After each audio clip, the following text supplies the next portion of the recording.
impamvu ya mbere mufite imico mibi irimo n'ubwirasi kwirata mu mico mibi bizaba iki gihugu cyanyu muzagisenya muri ibyo ngibyo murabirasi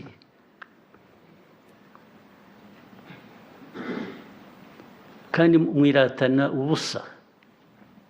wonye bahaye icyo mwari mufite ngo uriratana icyo ufite wena najya kubyumva ariko mufite iki mwiratana mugira iki abicaye inyuma hariya mumbwire mwiratana ibiki mufite ibiki natwe ngo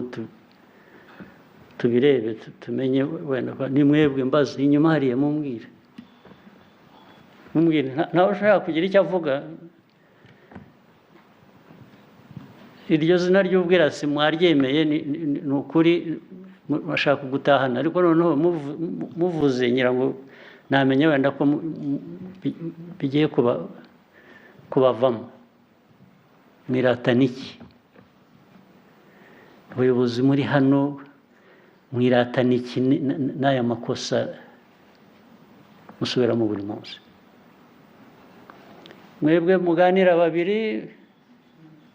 muhaguruke mumbwire icyo mwiratana mwebwe babiri madamu n'undi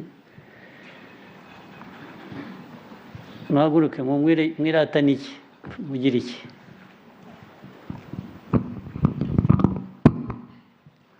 murakoze mu by'ukuri nta kintu dufite cyo kwiratana hari akazi kenshi dufite ko gukora kugira ngo twkomeze twubake igihugu cyacu mubuzwa n'iki ibyo dukeneye byose turabifite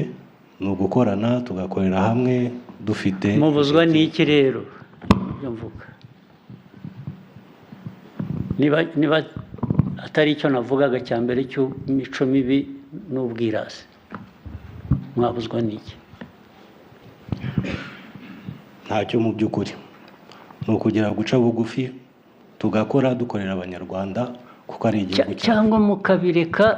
ukajya mu bindi ntumwangize igihe cy'abantu ukigera mu bindi byanyu bibaha ikuzo bibaha kumera uko mushaka ntabwo tuzabipfa ariko niba mwemeye kugira ngo mugiye mu nzego z'ubuyobozi mugiye nta kuntu mwahunga kugira ngo mukore ibintu uko bikwiye kuba bikorwa ntabwo bishoboka ibintu ni bibiri murakora ibikwiye kuba bikorwa aho muri cyangwa se niwumva ntacyo bibabwiye cyangwa ntacyo bibatwaye mwigira ahandi rwose mukora ibyo mushaka ku giti cyane muzaba muhura n'ibindi ahandi neza uwiba aziba wenda agira ibyago bamufate afungwe cyangwa muzakora ibindi andi marorerwa aho muzaba mwagiye muhure n'ingaruka zabyo ariko ntabwo mwajya mu myanya y'ubuyobozi ngo mujyeho muba abantu batumva b'imico mibi babirasi gusa batagira ikintu bakora kuvuga ngo porojegiti igomba guha abantu amazi igomba kuzamura ubuhinzi n'ubworozi ukavuga ngo mwaribagiwe ibyo umuntu arabyibagirwa it's literally criminal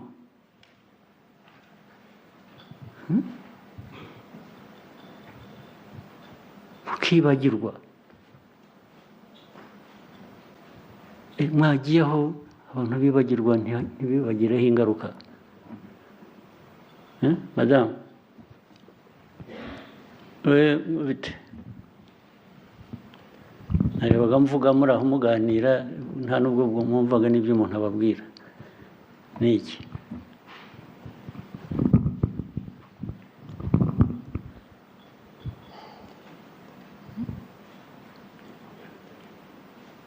ntabwo nyumva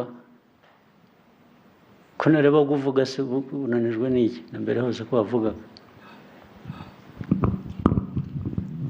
nyakubahwa nageragezaga gusemura ubwirasi icyo ari cyo.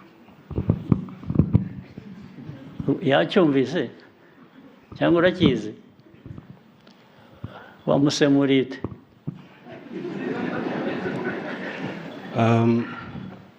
I explained it as a lack of humility, and in French nakoresheje orgueil. kubera ko nzi iyo mico mibi mugira bitumye mbyumva no mu gifaransa.